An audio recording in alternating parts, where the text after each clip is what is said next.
प्रारंभ करें। एक बात याद रखी हूं, आज जब गिरिराज जी आ रहे तो मैं रास्ता में कुछ सोच तो विचार तो लिख तो आया हूं,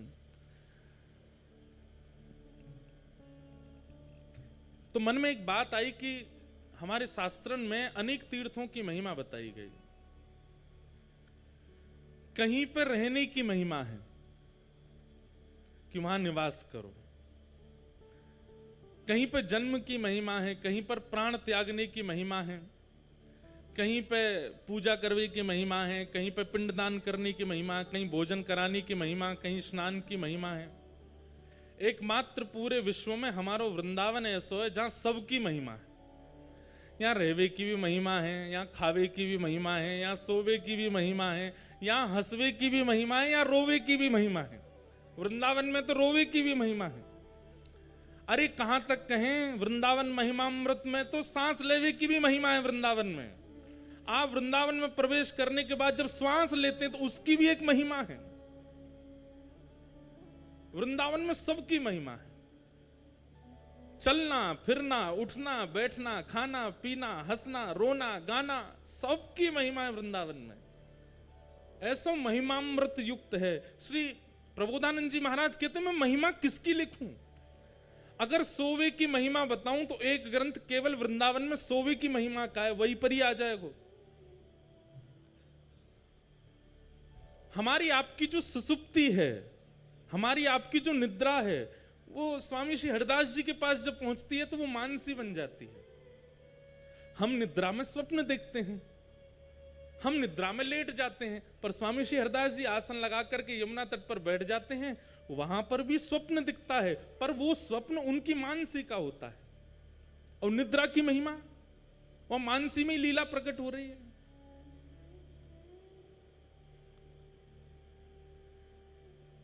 हितरिवंश महाप्रभु खावे की महिमा बता रहे हैं, महाप्रसाद की महिमा बता रहे हैं वृंदावन में। चैतन्य महाप्रभु विरह की महिमा बता रहे हैं। बोले वृंदावन जाओ तो विरह में रहो, वृंदावन जाओ तो नेत्रों से अश्रुपात नहीं हुए। राधा रमण जी का दर्शन करके, राधा वल्लभ जी का, अरे भैया सूखे नेत्रन से यदि दर्शन कर रहे हो तो समझो अभी भक्ति प्रस्फुटित नहीं हुई है चित्त में।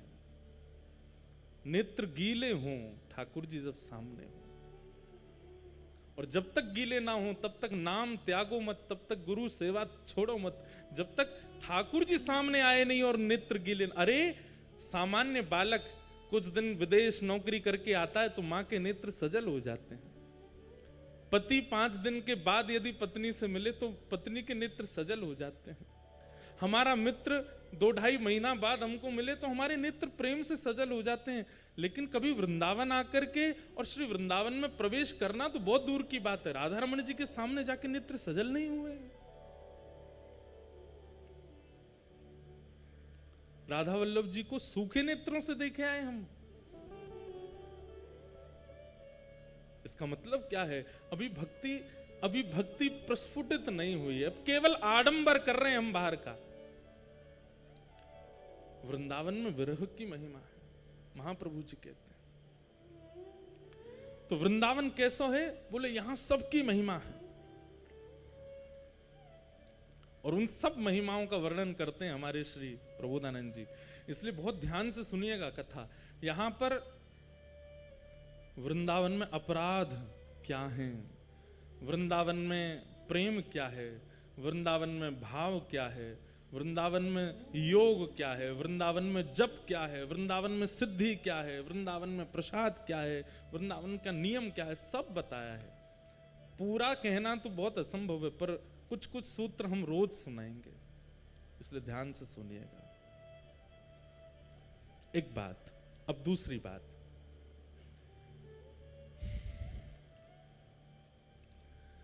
वृंदावन की प्राप्ति श्री जी की कृपा से होती है, सब जानते हैं। श्री जी अनुग्रह करती हैं तब वृंदावन प्राप्त। वृंदावन कह दूं तो यमुना जी से लेकर के और 84 कोस के अंतिम छोर तक संपूर्ण वृंदावन है। एकमात्र केवल छठीकरा से आगे वृंदावन नहीं है। आप अभी भी वृंदावन में बैठे हो। ये गिरिराज जी को वृंदावन है, वो बरसाने को वृंदावन है, वो नंदगाम को वृंदावन है, सब वृंदावन है। ये 84 कोस संपूर्ण वृंदावन ही है। संपूर्ण है। जैसे किसी का बहुत बड़ा घर है, वहां लॉन है, उधर स्विमिंग पूल है, इधर डाइनिंग एरिया है, आदि आदि, पर कक्ष ऊपर वाले फ्लोर पे, वो हमारा निजी कक्ष है। ऐसे ही ये पूरा वृंदावन है निजी कक्ष। रमन रीति वृंदावन परिक्रमा के बाद जो परकोटा है वो निज कक्ष है ठाकुर जी का, वो वृंदावन निज कक्ष। बाकी है ये संपूर्ण वृंदावन है। तो वृंदावन की प्राप्ति श्री जी की कृपा से, वृंदावन में वास सखियों की कृपा से। बहुत ध्यान से सुनिएगा, वृंदावन की प्राप्ति श्री जी की कृपा और वृंदावन में वास सखियों की कृपा। मालिक घर में तो बुला लेगा, लेकिन घर में नौकरी जो पहले से वहां सेवक है ना, उनसे कहेगा इसको देखो ये हमारे यहां रखने लायक है कि नहीं। तब वे सेवक देखेंगे, बोलेंगे नहीं इसमें आलस ज्यादा है, इसमें ये ज्यादा है, आदि बड़ी हमारे काम का नहीं है, तो फिर मालिक निकाल देता है। घर में श्री जी तो बुला लेंगी, लेकिन फिर सब सहचरीन सो कहेंगी देखो जी यहाँ रहवे लायक है कि नहीं है। फिर सहचरियां विचार करती हैं, या को नाम जप कैसो है, या की सेवा में निष्ठा कैसी है, या की बुद्धिमती कैसी है, या के भाव कैसे हैं, या की विचार कैसे हैं, या की क्रिया कैसी है। और उन सब पे विचार करके फिर वृंदावन का वास सहचरी देती हैं। लेकिन तीसरी बात सबसे बड़ी है, वास श्री जी दे देंगी, वृंदावन प्रवेश श्री जी दे देंगी, वास सहचरियां दे देंगी, लेकिन वृंदावन समझ में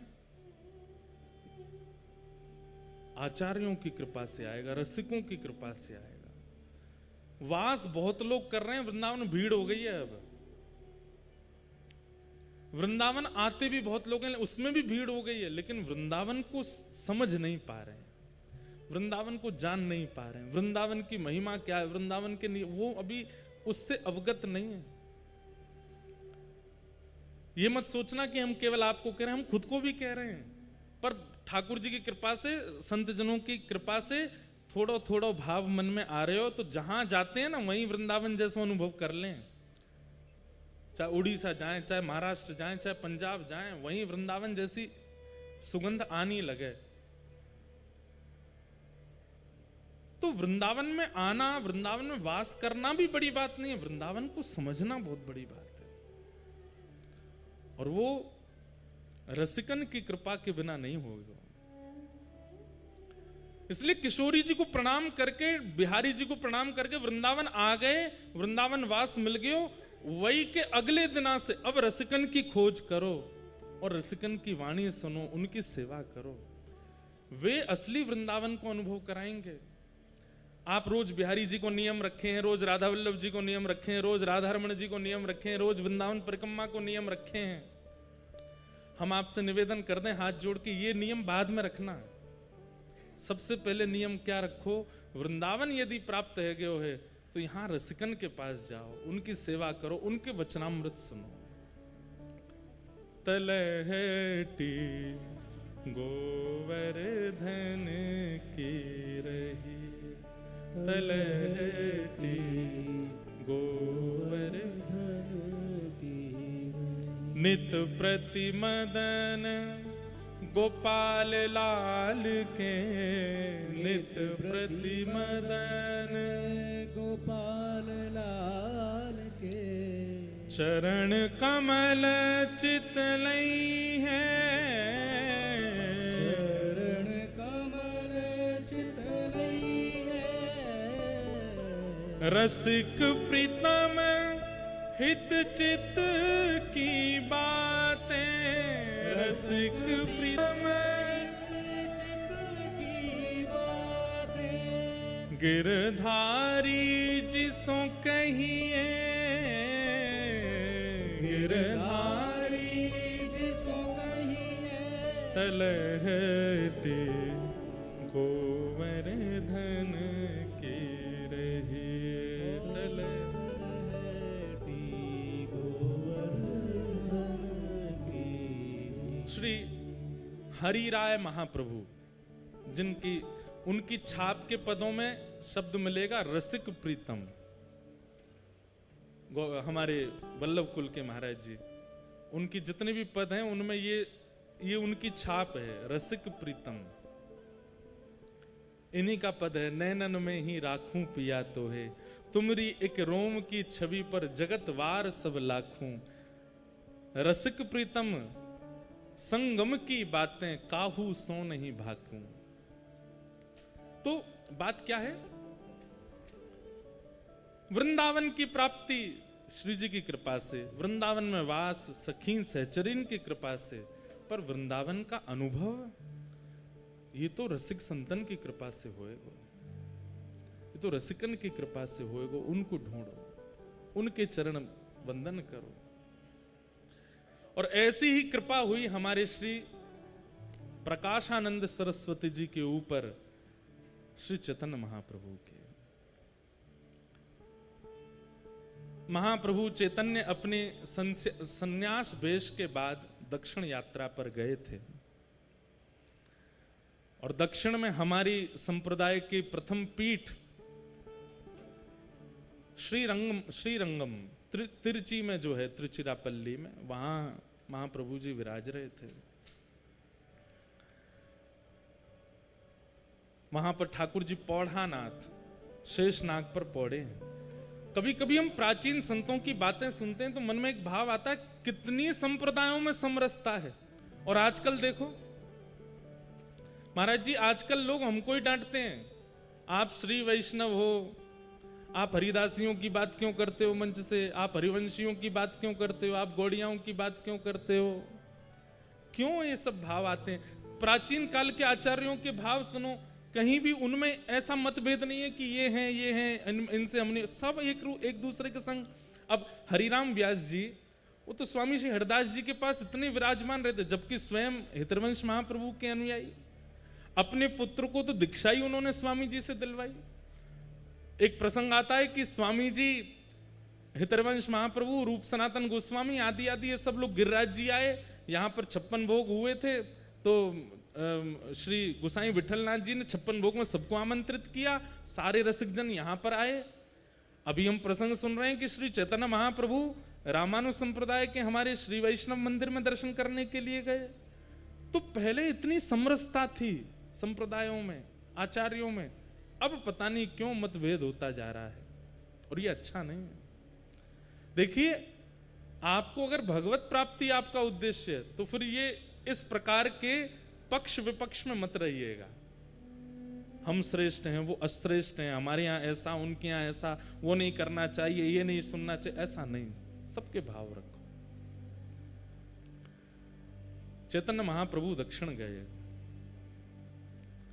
श्रीरंगम श्री रंगनाथ भगवान पौढ़ानाथ उनके आंगन में खड़े हैं महाप्रभु चैतन्य। और जैसे ही कपाट खुले,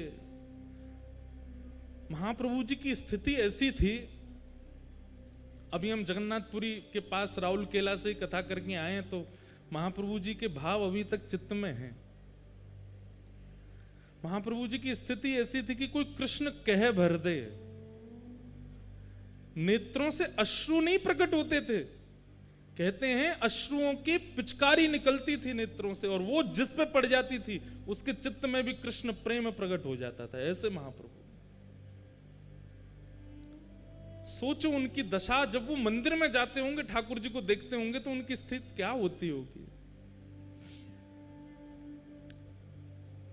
जैसे ही कपाट खुले श्री रंगनाथ भगवान के, चैतन्य महाप्रभु ने जैसे ही मुखमंडल का दर्शन किया, उत्ताल नृत्य करने लगे, भुजाएं उठा करके नृत्य कर रहे हैं, नाच रहे हैं, गा रहे हैं, आनंद उत्सव मना रहे हैं, नेत्रों से अश्रुपात। ये दो भावों का एक जगह दर्शन होता था। मुखमंडल पर तो विरह दिख रहा है और शरीर की स्थिति परम आनंद की होती थी। यह है भक्ति का स्वरूप।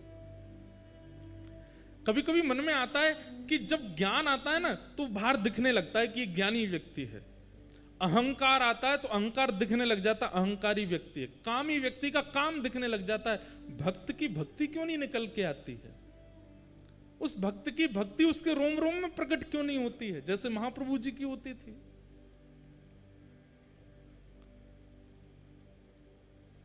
चैतन्य महाप्रभु भाव नृत्य कर रहे थे।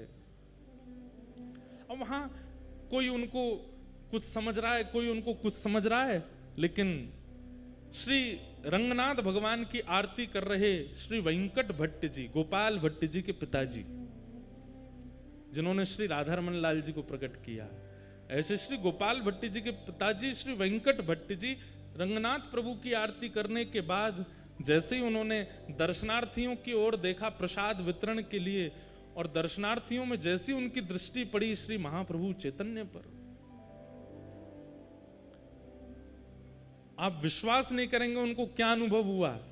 चैतन्य महाप्रभु को देख करके उनके पलक झपकनी भूल गई, अपनी जिस अवस्था में थे उसी अवस्था में रह गए अंदर गर्भगृह में वेंकट भट्ट जी।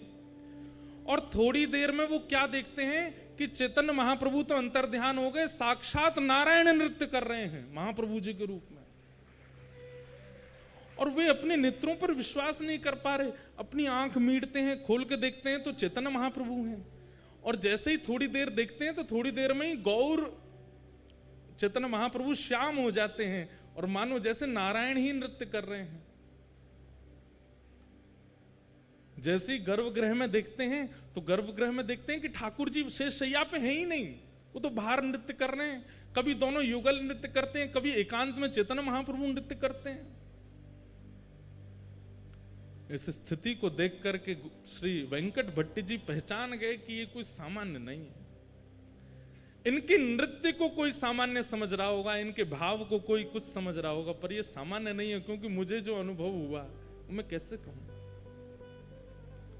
बंधुओं, जब किसी महापुरुष का दर्शन करते हैं ना, तो उनका दर्शन करके उनके रूप, उनकी चाल, उनके पहनाव, उनके तिलक आदि, इन सबको अगर आप देख रहे हो तो अभी कुछ दिखा नहीं। अच्छा सुनो,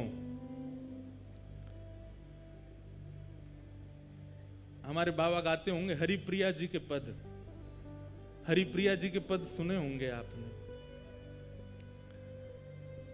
हरिप्रिया जी पुरुष थे, सब छोड़ करके गिरिराज जी आ गए।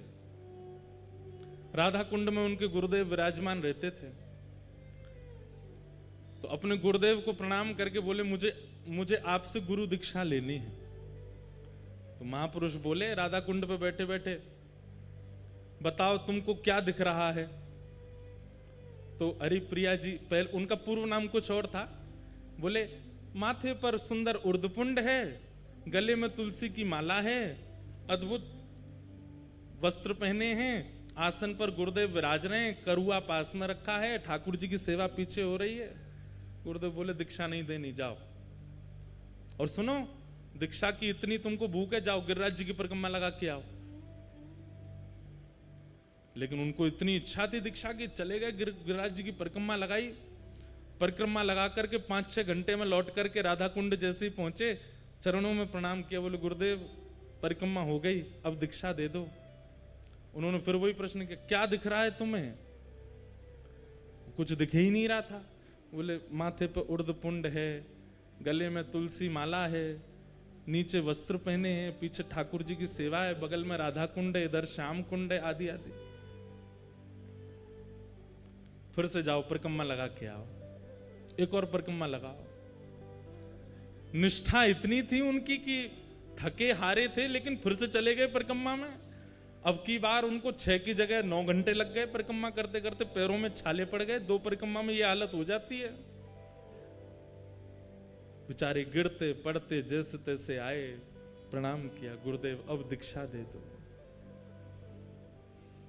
पूछे अब क्या दिख रहा है तुम्हें? तो रोने लगे, बोलो मुझे कुछ नहीं दिख रहा, मुझे वही दिख रहा है, तिलक है, गले में कंठी माला है, नीचे। बोले सुन, एक परिक्रमा और लगा के आ। तीसरी परिक्रमा की स्थिति कैसे बन जाएगी हमारे, जबकि गिरिराज जी में बाबा हैं, 3 परिक्रमा लगा में, लेकिन उनकी भाव दशा देख करके आप घबरा जाओगे। एक परिक्रमा में हमारी हालत खराब होती है। गुरुदेव बोले जाओ एक परिक्रमा और लगा के आओ।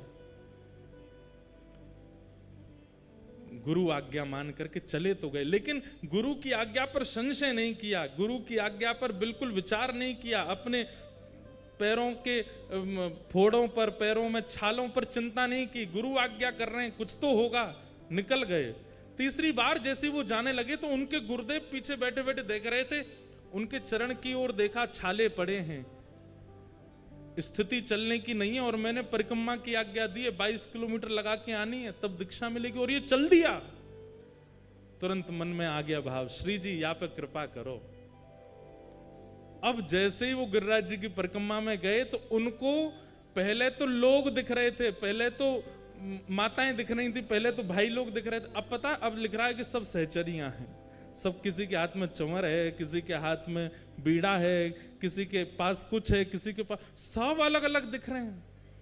साक्षात गिरिराज जी ऐसे लग रहे हैं मानो कोई निकुंज भवन है, या कि कोई अटारी पर कभी श्री जी आ रही हैं, कोई अटारी पर श्याम सुंदर आ रहे हैं, कभी कहीं से मोर बोल रहे हैं, कहीं कहीं वीणा बज रही है, कहीं पर बंशी बज रही है। अब पूरी दृष्टि ही बदल गई।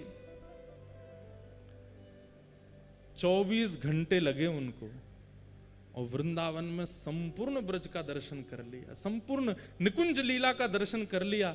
लौट करके जैसे ही अपने गुरुदेव के पास आए, प्रणाम किया, बोले लाला अब क्या दिख रहा है?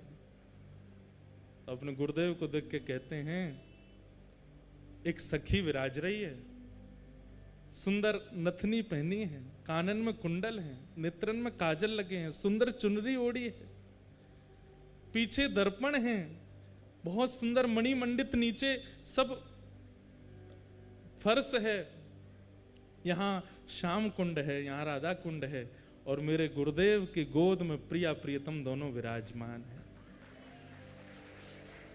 जैसे ये दर्शन हुए तब उनको स्वीकार किया और उनका नाम रखा है श्री हरि प्रिया। उनके बड़े पद रसिक जन गाते हैं, एक आध दिन हम भी गाएंगे कथा में, श्री हरि प्रिया। मैं क्या बताना चाह रहा हूं आपको कि ब्रज में रहने वाले रसिक महापुरुष अगर इनके मन में आ गई कि याकू ब्रज को अनुभव होना चाहिए तो हो जाएगा। आपके अनेक प्रयासों से नहीं होगा, आपके अथक प्रयासों से नहीं होगा, किसी रसिक के मन में आ गई कि इसको ब्रज प्राप्त हो तो हो जाएगा।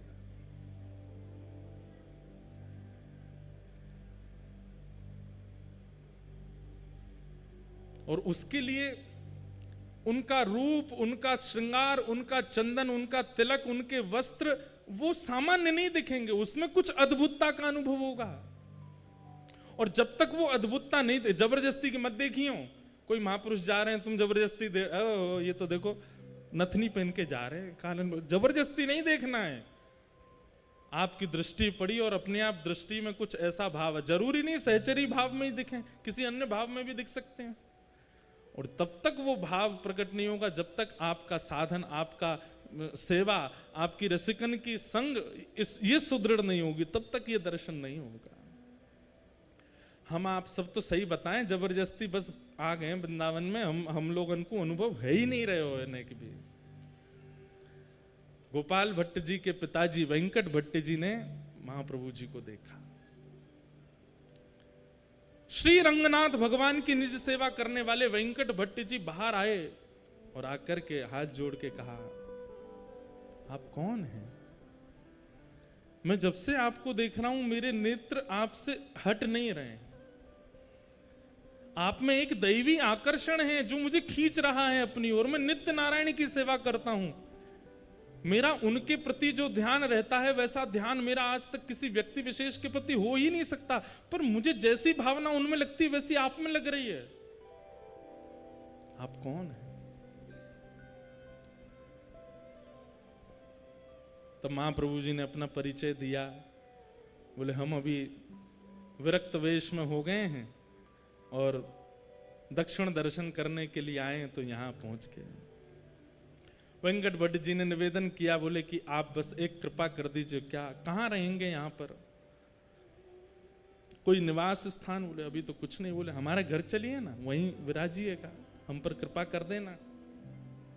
ये वृंदावन महिमामृत की रूपरेखा बता रहे हैं, कैसे निर्माण हुआ वृंदावन महिमामृत।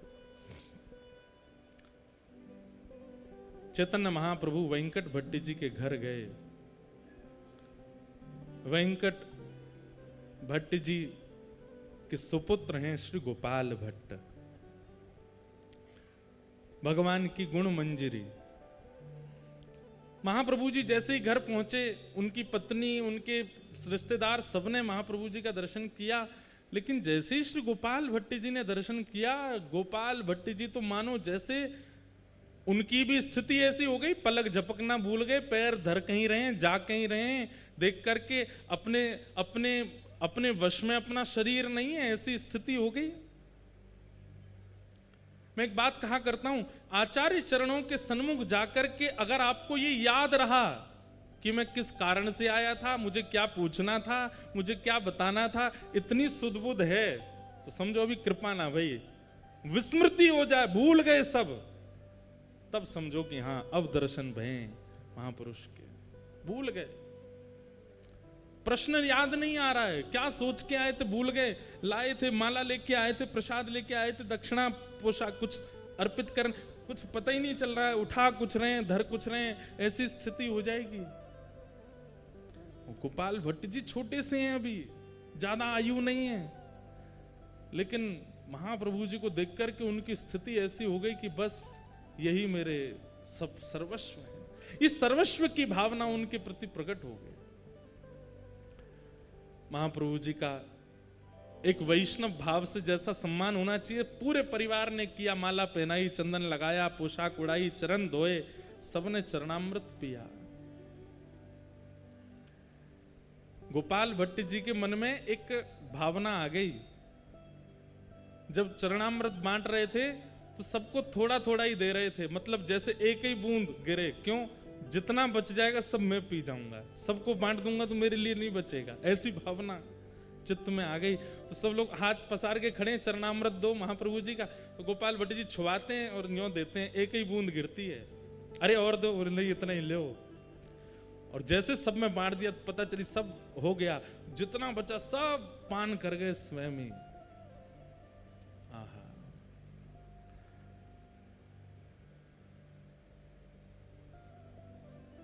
गोपाल भट्ट गोस्वामी पर कृपा हुई, खूब सत्संग हुआ, आनंद हुआ। अगले दिन श्री चैतन्य महाप्रभु प्रस्थान करने के लिए तैयार हुए। वेंकट भट्ट जी ने निवेदन किया, बोले कि महाप्रभु जी आप कहां जा रहे हैं? बोले अब यात्रा हो गई हमारी, अब आगे चलेंगे। बोले आज आषाढ़ शुक्ल एकादशी है, आज से चातुर्मास प्रारंभ हो रहा है, आपका प्रथम विरक्त वेश है, अब आप नहीं जा सकते यहां से, 4 महीना तो हिल नहीं सकते। और पूरा घर नृत्य करने लगा। चैतन्य महाप्रभु चिंता में बैठे, बोले कि ये क्या हुआ, आज से चातुर्मास प्रारंभ हो गया, मुझे तो याद ही नहीं था। और सबसे प्रसन्न होकर के झूम रहे हैं श्री गोपाल भट्ट गोस्वामी, छोटे से।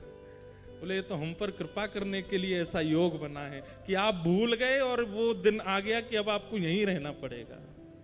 महाप्रभु जी बोले कैसे बताऊं कि गोपाल भट्ट तुम गुणमंजरी हो, तुम ही वृंदावन में श्री राधा रमण जी को प्रकट करोगे। और राधा रमण प्रकट करता पर 1 आध 2 दिन 4 दिन की कृपा नहीं, यहां तो 4 महीना एक रसिक, एक महापुरुष की कृपा होगी, दृष्टि होगी, आस्वादन होगा, संग मिलेगा, तभी तो श्री गोपाल भट्ट जी प्रकट करेंगे।